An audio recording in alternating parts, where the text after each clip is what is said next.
ఉదయం న్యూస్ కి స్వాగతం. శనివారం ఐడిఓసి కార్యాలయ సమావేశపు హాలులో ప్రజాపాలన ప్రగతి ప్రణాళిక 99 రోజుల కార్యక్రమంలో భాగంగా నియోజకవర్గ స్థాయి సమావేశం నిర్వహించారు.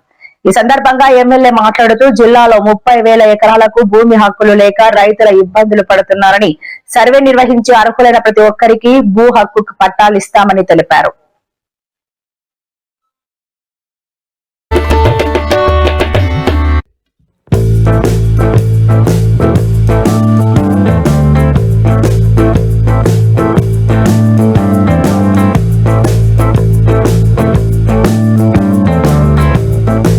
ఈ సమావేశంలో స్థానిక సంస్థల అదనపు collector Vijayalakshmi, ASP Naresh Kumar, RDO Harikrishna, municipal chairman Burra Komuraiah, vice chairman Ambala Srinivas, Bhupalpally market committee chairman Kishtaiah, అన్ని శాఖల జిల్లా అధికారులు, తహసీల్దార్లు, ఎంపీడీఓలు, కౌన్సిలర్లు, సర్పంచులు తదితరులు పాల్గొన్నారు.